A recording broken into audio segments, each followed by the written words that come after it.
ഏറ്റവും മനോഹരമായ റോഡുകളും അച്ചടക്കമുള്ള ഡ്രൈവിംഗും എല്ലാം നമ്മൾ ശരിക്കും എടുത്തു പറയേണ്ടതാണ് കേട്ടോ. എത്രയൊക്കെ തിരക്കുണ്ടെങ്കിലും വലിയ ഹോണടി ബഹളങ്ങളൊന്നും ഇവിടെ ഇല്ല കേട്ടോ. അതുപോലെ തന്നെ സീബ്ര ക്രോസിംഗിൽ ഇത് ഇതുപോലുള്ള സ്വിച്ച് ഒക്കെ വെച്ചിട്ടുണ്ടാവും. ജസ്റ്റ് ഒന്ന് പ്രസ് ചെയ്ത് കഴിഞ്ഞാൽ അപ്പുറത്ത് സിഗ്നൽ വീഴും. എത്ര വലിയ ട്രാഫിക് ആണെങ്കിലും പെഡസ്ട്രിയൻസിന് വേണ്ടി അവർ വണ്ടി നിർത്തി തരും. ഈ ഡ്രൈവിംഗ് മര്യാദയൊക്കെ നമ്മുടെ നാട്ടിലും ആളുകളൊന്ന് പഠിച്ചിരുന്നെങ്കിൽ എന്ന് ആഗ്രഹിച്ചു പോയി. അതുപോലെ തന്നെ എടുത്തു പറയേണ്ട മറ്റൊരു കാര്യമാണ് റോഡ് സൈഡിലുള്ള പൂക്കളും ചെടികളും ഗാർഡനുകളും അമ്പലങ്ങളും എല്ലാം വളരെ വൃത്തിയോടുകൂടിയാണ് മെയിൻറ്റെയിൻ ചെയ്തിരിക്കുന്നത്.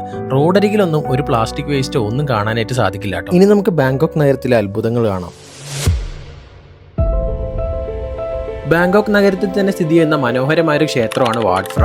ഇതിനെ എമറാൾഡ് ബുദ്ധ ടെമ്പിൾ എന്നും പറയാറുണ്ട് കേട്ടോ. രാമായണത്തിന്റെ തായ് പതിപ്പായ രാമഗീയനുമായി ബന്ധപ്പെട്ടിട്ടുള്ളതാണ് ഈ ക്ഷേത്രത്തിന്റെ കൊത്തുപണികൾ മുഴുവൻ. എമറാൾഡ് ബുദ്ധ ടെമ്പിൾ എന്ന പേര് സൂചിപ്പിക്കുന്നത് പോലെ തന്നെ ഈ ക്ഷേത്രത്തിലെ പ്രതിഷ്ഠയായ ശ്രീബുദ്ധൻ ഒരു പച്ച നിറത്തിലുള്ള കല്ലിൽ കൊത്തിയെടുത്തിട്ടുള്ള ഒന്നാണ്. ഓരോ കാലത്ത് മാറി മാറി വരുന്ന തായ് രാജാക്കന്മാർ ഈ എമറാൾഡ് പ്രതിമയെ സംരക്ഷിച്ചും ആരാധിച്ചും വരികയാണ്. വർഷത്തിൽ 3 തവണ ഈ ബുദ്ധപ്രതിമയിൽ ചാർത്തിയിരിക്കുന്ന ഉടയാടകൾ മാറ്റുന്ന ഒരു ചടങ്ങുണ്ട്. തായ്ലാന്റ് രാജാവ് നേരിട്ടെത്തിയാണ് ഈ ഉടയാടകൾ മാറ്റുന്ന ചടങ്ങ് നടത്തുന്നത്. ഈ ഉടയാടകൾ എന്ന് പറയുന്നത് കോടികൾ വിലമതിക്കുന്നതാണ്. രത്നങ്ങളും വൈരങ്ങളും അതുപോലെ തന്നെ സ്വർണ്ണത്തിൽ പൊതിഞ്ഞതുമാണ് ഈ ഉടയാടകൾ. എമറാൾഡ് ബുദ്ധയെ കണ്ട് നേരെ പോകുന്നത് ഗ്രാൻഡ് പാലസിലേക്ക്. എന്റെ പുറകിൽ കാണുന്നതാണ് ഗ്രാൻഡ് പാലസ്. 1782 ചക്രി രാജവംശത്തിന്റെ സ്ഥാപകനായിരുന്ന രാമ 1 രാജാവ് ബാങ്കോക്കിനെ തലസ്ഥാനമാക്കി പ്രഖ്യാപിച്ചതിന് പിന്നാലെയാണ് ഈ ഗ്രാൻഡ് പാലസിന്റെ നിർമ്മാണം ആരംഭിച്ചത്. ഏകദേശം 150 വർഷത്തിന് മുകളിൽ തായ് രാജാക്കന്മാരുടെ ഔദ്യോഗിക വസതിയായിരുന്നു ഇത്. ഈ കൊട്ടാരത്തിന്റെ ഒരു ആർക്കിടെക്ചറിൽ തന്നെ ഭയങ്കര പ്രത്യേകതയുണ്ട്. ഇതിന്റെ താഴ്ഭാഗം യൂറോപ്യൻ ശൈലിയും ഇതിന്റെ മേൽക്കൂര തായ് ശൈലിയിലുമാണ് പണിതിരിക്കുന്നത്. തായ് രാജാക്കന്മാർ ഇപ്പോൾ ഇവിടെ താമസിക്കുന്നില്ലെങ്കിലും രാജ്യത്ത് പ്രധാനപ്പെട്ട ചടങ്ങുകളും ആഘോഷങ്ങളൊക്കെ ഇവിടെ വെച്ചാണ് നടക്കാറുള്ളത്. ഗ്രാൻഡ് പാലസിൻ്റെ ഓപ്പണിംഗ് ടൈം എന്ന് പറയുന്നത് രാവിലെ 8 മണിയാണ്. അതേപോലെ തന്നെ ടിക്കറ്റ് ക്ലോസ് ചെയ്യുന്നത് വൈകുന്നേരം 3 മണിക്കാണ്.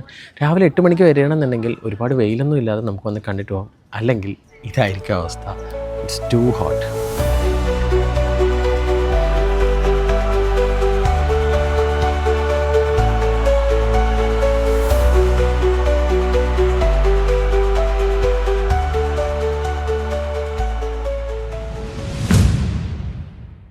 നമ്മളിപ്പോൾ ഉള്ളത് ബാങ്കോക്ക് നഗരത്തിലെ വാട്ട് ഫോ എന്ന ക്ഷേത്രത്തിലാണ്. തിരുവനന്തപുരത്തെ അനന്തശയനം പോലെ ലോകത്തിലെ ഏറ്റവും വലിയ ശയിക്കുന്ന ബുദ്ധപ്രതിമയുള്ള സ്ഥലം. ഇംഗ്ലീഷിൽ ഇതിനെ ദ റിക്ലൈനിങ് ബുദ്ധ എന്ന് പറയും. അവിടെ കണ്ടതിൽ ഏറ്റവും അത്ഭുതം തോന്നിയ ഒരു സംഭവമാണ് കേട്ടോ ഇത്. കൈകൊണ്ട് ചെറുതായി തലോടി കഴിഞ്ഞാൽ വലിയ ശബ്ദം വരുന്ന ഒരു കൂറ്റൻ ഇരുമ്പ് തളിക.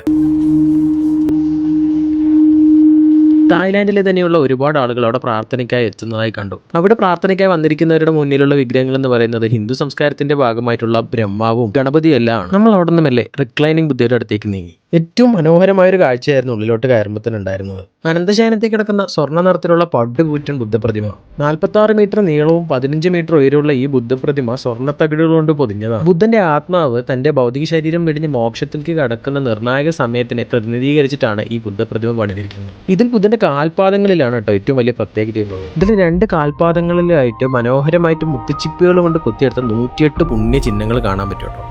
പിന്നെ നമുക്ക് കാണാനായിട്ട് സാധിച്ചത് വിശ്വാസികളായിട്ടുള്ള ആളുകൾ നാണയങ്ങൾ കൊണ്ടുവന്ന് ഓട്ടുപാത്രത്തിൽ നിക്ഷേപിക്കുന്നതാണ്. ബുദ്ധപ്രതിമയുടെ അരികിലായിട്ട് 108 ഓട്ടുപാത്രങ്ങളുണ്ട്. ഒരുപാട് വിശ്വാസികളാണ് ഈ പ്രാർത്ഥനയ്ക്കായിട്ട് എത്തുന്നത്. വാട്ട് ഫോയ്ക്ക് ഒരു ചരിത്രം കൂടിയുണ്ട്. ഒരു കാലത്ത് വാട്ട് ഫോ ഒരു ആരാധനാലയം മാത്രമായിരുന്നില്ല കേട്ടോ. ഇതൊരു ഓപ്പൺ യൂണിവേഴ്സിറ്റി കൂടെ ആയിരുന്നു. വിദ്യാഭ്യാസത്തിന്റെ അറിവിന്റെയൊക്കെ പ്രാധാന്യം തിരിച്ചറിഞ്ഞ തായ്ലാന്റിലെ രാമ 3 രാജാവ് തായ് വൈദ്യം, ചരിത്രം, സാഹിത്യം ഇങ്ങനെയുള്ള പല വിഷയങ്ങളൊക്കെ ശിലാഫലകത്തിൽ കൊത്തി ഈ ക്ഷേത്രത്തിൽ കൊണ്ടുവച്ചു. സാധാരണക്കാർക്ക് പോലും അറിവ് കിട്ടണോ എന്നുള്ള ഉദ്ദേശം കൊണ്ടാണ് രാജാവ് ഇങ്ങനൊരു കാര്യം ചെയ്തത്. അതുകൊണ്ട് തന്നെ വാട്ട് ഫോയെ തായ്ലാന്റിലെ തന്നെ ആദ്യത്തെ പൊതു സർവകലാശാലയായി വിശേഷിപ്പിക്കപ്പെടുന്നു. ഇനി നമ്മൾ നേരെ പോകുന്നത് തായ്ലാന്റിലെ തന്നെ മനോഹരമായ വാട്ട് അരുൺ എന്ന ക്ഷേത്രത്തിലേക്കാണ്. ബാങ്കോക്കിലെ ചാവോ ഫ്രായ നദിയുടെ തീരത്ത് തലയെടുപ്പോടെ നിൽക്കുന്ന ഒരു ക്ഷേത്രമാണ് വാട്ട് അരുൺ. ബാങ്കോക്കിൽ വന്നു കഴിഞ്ഞാൽ മസ്റ്റായിട്ട് വിസിറ്റ് ചെയ്യേണ്ട ഒരു സ്ഥലവും കൂടിയാണ് കേട്ടോ ഇത്. ബാങ്കോക്കിലെ ഫെറി സർവീസിൽ കയറി കഴിഞ്ഞാൽ പെട്ടെന്ന് നമുക്ക് വാട്ട് അരുണിൽ എത്താൻ പറ്റും. ടെമ്പിൾ ഓഫ് ഡോൺ അല്ലെങ്കിൽ പ്രഭാതത്തിന്റെ ക്ഷേത്രം എന്നൊക്കെ വേണമെന്നുണ്ടെങ്കിൽ വാട്ട് അരുണിനെ വിശേഷിപ്പിക്കാം. അകത്ത് കയറുമ്പോൾ തന്നെ നമുക്കൊരു പാർക്കിനകത്തോട്ടൊക്കെ കയറിയ ഒരു ഫീലാണ്. ഗാർഡനൊക്കെ അത്ര അടിപൊളിയായിട്ടാണ് ഇവിടെ സെറ്റ് ചെയ്തിരിക്കുന്നത്. വാട്ട് അരുണിലെ ഏറ്റവും വലിയ പ്രത്യേകത ഈ കാണുന്ന ഗോപുരം തന്നെയാണ്. ഏകദേശം 80 മീറ്ററോളം പൊക്കമുണ്ട് കേട്ടോ ഈ ഒരു ഗോപുരത്തിന്. ചൈനീസ് പോർസിലിൻ കഷ്ണങ്ങളും അതുപോലെ തന്നെ മൊസൈക്ക് ഒക്കെ ഉപയോഗിച്ചാണ് ഇത് ഡിസൈൻ ചെയ്തിരിക്കുന്നത്. ഭയങ്കര രസമാണ് അതുകൊണ്ട് ഇത് കാണാൻ വേണ്ടി. ഈ ഗോപുരം നമുക്ക് ഏറ്റവും മനോഹരമായി കാണാൻ പറ്റുന്നത് സൂര്യോദയ സമയത്തും സൂര്യാസ്തമന സമയത്താണ്. സൂര്യരശ്മികൾ ഈ ഗോപുരത്തിൽ തട്ടുമ്പോൾ അത് രത്നങ്ങൾ തിളങ്ങുന്ന പോലെ നമ്മൾക്ക് അനുഭവപ്പെടും. നമുക്ക് പതുക്കെ വാട്ട് അരുണിലെ ഗോപുരത്തിന്റെ അടുത്തോട്ട് നടന്നു കേട്ടോ. തായ്ലാന്റിലെ രാജാക്കന്മാരായ രാമരാജാവ് 2 രാമരാജാവ് 3 ഒക്കെ കാലത്താണ് വാട്ട് അരുണിന് ഇതുപോലത്തെ ഒരു രൂപമൊക്കെ വന്നത് കേട്ടോ.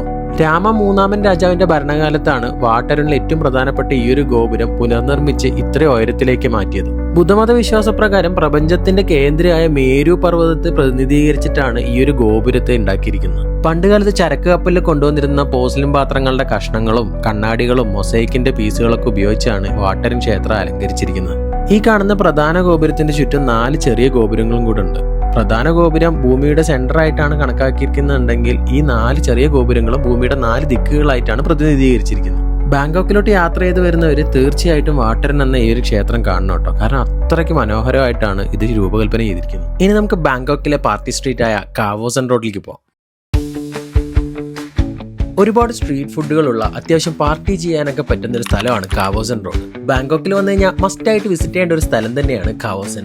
ഞാൻ ബാങ്കോക്കിൽ വന്ന് താമസിച്ചതിൽ 2 ദിവസം ഞാൻ ഇവിടെയായിരുന്നു താമസിച്ചിട്ടുണ്ടായിരുന്നത്. കാരണം നമ്മൾ മുമ്പ് കണ്ട സ്ഥലങ്ങളൊക്കെ അത്യാവശ്യം അക്സസിബിൾ ആയിട്ടുള്ളത് ഇവിടെ നിന്നാണ്. പണ്ട് മുതലേ പല വീഡിയോസിലും ടിവിയിലും ഒക്കെ കണ്ടിട്ടുള്ള സംഭവമാണ് തേളിനെയും പുൽച്ചാടിനെയും ഒക്കെ കഴിക്കുന്നത്. US നിന്ന് വന്ന മൈക്കിള് അവിടെ നിന്ന് പുൽച്ചാടിനെ ട്രൈ ചെയ്യുന്നത് കണ്ടു. രസം എന്താണെന്ന് വെച്ച് കഴിഞ്ഞാൽ പുള്ളിക്കാരന്റെ വൈഫ് അത് എന്നെയും കൂടെ ട്രൈ ചെയ്യിപ്പിച്ചു.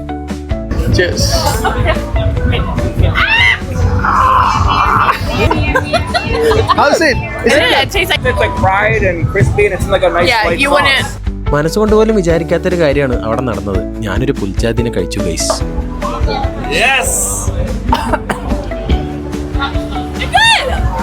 എല്ലാം നമ്മുടെ മനസ്സിന്റെ പ്രശ്നമാണെന്ന് അപ്പോഴാണ് മനസ്സിലായത്. നല്ല മുളക് പൊടിയിട്ട് ഉണക്കച്ചെമ്മീൻ കഴിച്ചൊരു ടേസ്റ്റ് ആയിരുന്നു ഉണ്ടായിരുന്നത്. അങ്ങനെ അവിടെ നിന്നും പരിചയപ്പെട്ട മൈക്കിളിനോടും മൈക്കിളിന്റെ വൈഫിനോടും ബൈ പറഞ്ഞ് നമ്മുടെ യാത്ര തുടർന്നു. രാത്രി വൈകുവോളം പാർട്ടിയിങ്ങും ഫുഡും ഒക്കെ ആയിട്ട് എൻജോയ് ചെയ്യാൻ പറ്റിയ ഒരു സ്ഥലം തന്നെയാണിത്. പട്ടായയിലെ വാക്കിംഗ് സ്ട്രീറ്റ് പോലെ അത്രയ്ക്ക് ബഹളങ്ങളില്ലെങ്കിലും വളരെ നന്നായിട്ട് എൻജോയ് ചെയ്യാൻ പറ്റിയൊരു സ്ഥലമാണ് കേട്ടോ. സ്ട്രീറ്റ് ഫുഡുകൾക്ക് പുറമെ അത്യാവശ്യം കഫേസ് ഒക്കെ ഉണ്ട്. അതുകൊണ്ട് ഞാൻ അത്യാവശ്യം ഫുഡൊക്കെ അവിടെ നിന്ന് ട്രൈ ചെയ്തിട്ടുണ്ടായിരുന്നു. എല്ലാം ഒന്നും എല്ലാവർക്കും ഇഷ്ടപ്പെടണമെന്നൊന്നുമില്ല. അപ്പോൾ നിങ്ങളുടെ പ്രിഫറൻസ് നോക്കിയിട്ട് വേണം ട്രൈ ചെയ്യാൻ വേണ്ടിയിട്ട്.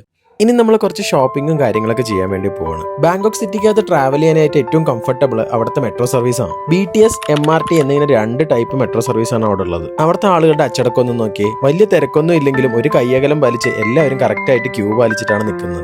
നമ്മൾ മറ്റൊരു രാജ്യത്ത് പോയി അവരുടെ രീതികളൊക്കെ മനസ്സിലാക്കുമ്പോഴാണ് നമ്മൾ നമ്മളെ പറ്റി തന്നെ വിലയിരുത്തുന്നത്. ബാങ്കോക്കിലെ MBK സെന്ററിനടുത്തുള്ള മെട്രോ സ്റ്റേഷനിലാണ് ഞാനിപ്പോൾ ഉള്ളത്. ഇവിടെ വന്ന് നിന്ന് കഴിഞ്ഞാൽ 2-3 മെട്രോ ലൈനുകൾ ഒരുമിച്ച് ചേരുന്നത് കാണാനായിട്ട് പറ്റും. വൈകുന്നേരം ആയപ്പോൾ അത്യാവശ്യം നല്ല മഴയായിരുന്നു. മഴ മാത്രമല്ല അത്യാവശ്യം നല്ല രീതിയിൽ ഇടി മിന്നലൊക്കെ ഉണ്ടായിരുന്നു കേട്ടോ. ഇടിമിന്നലിന്റെ ഇടയിൽ കൂടെ മെട്രോ പാസ് ചെയ്യുന്നത് ഒരു അടിപൊളി വിഷയമായിരുന്നു.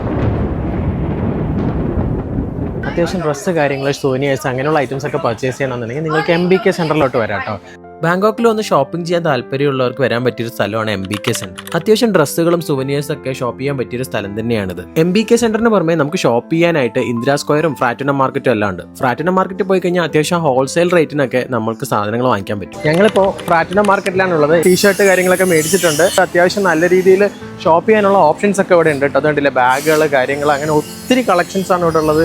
നമുക്ക് സുവനിയേഴ്സ് ഐറ്റംസ് വാങ്ങണമെന്നുണ്ടെങ്കിലൊക്കെ നമുക്ക് ഇവിടെ നിന്ന് പർച്ചേസ് ചെയ്താൽ മതിയാവും.